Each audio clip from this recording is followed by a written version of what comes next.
Hey friends, welcome back to the channel. So today's recipe is going to be a sourdough potato boule, and we will start by adding 80 grams of fed sourdough starter and 375 grams of water, mixing it together until completely smooth.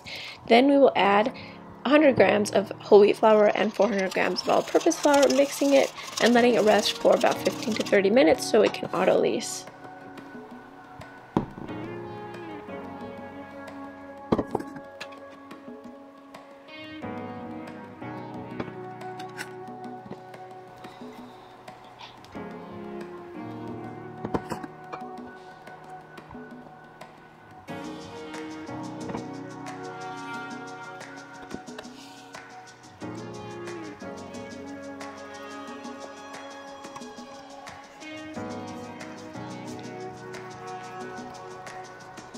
Again, this step is crucial to any bread that you're making, so be sure to not skip the auto-lease stage as your dough absorbs water and the liquid that will be incorporated into your bread.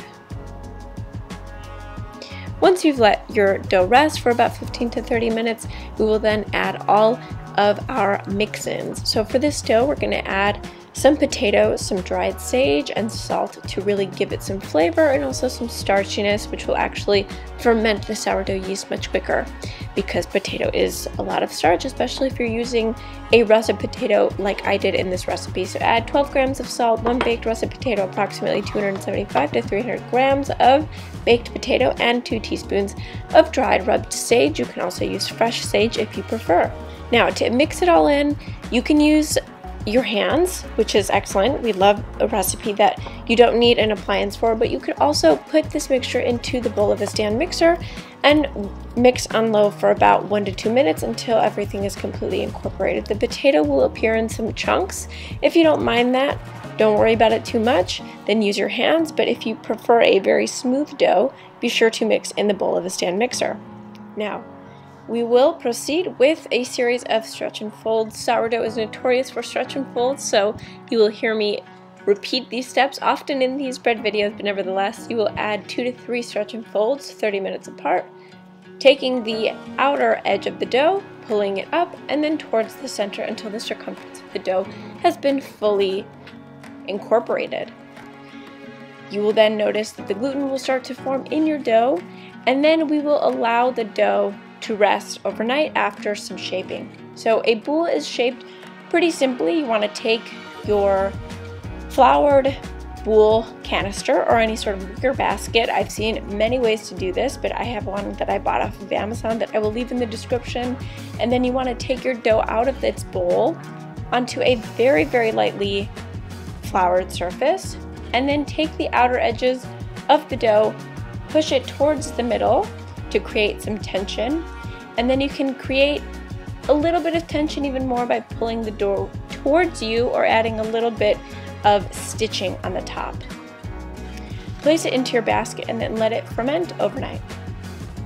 The following day, we will start to bake our bread. So add a little bit of semolina flour or brown rice flour to parchment paper, dump your dough onto the parchment paper and score it.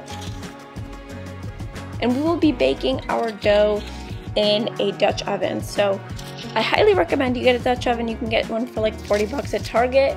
It's perfect size and you can reuse it as many times as you want. It's the perfect vessel to bake really good sourdough bread at home.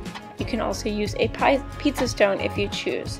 In a preheated oven at 475 degrees Fahrenheit or 450 degrees Fahrenheit, you want to let your Dutch oven heat with your oven as it starts to preheat, and then you're going to add your dough to your Dutch oven carefully, making sure not to burn yourself, and then bake it covered for 30 minutes. And then after those 30 minutes, take off the top of your Dutch oven and let it bake for another 15 minutes to nicely char and brown the top of your bread. This bread is perfect. It came out just as I wanted it to. Perfect spring, nice open crumb with some bits of potato in the middle. Super delicious as a sandwich bread or just as is.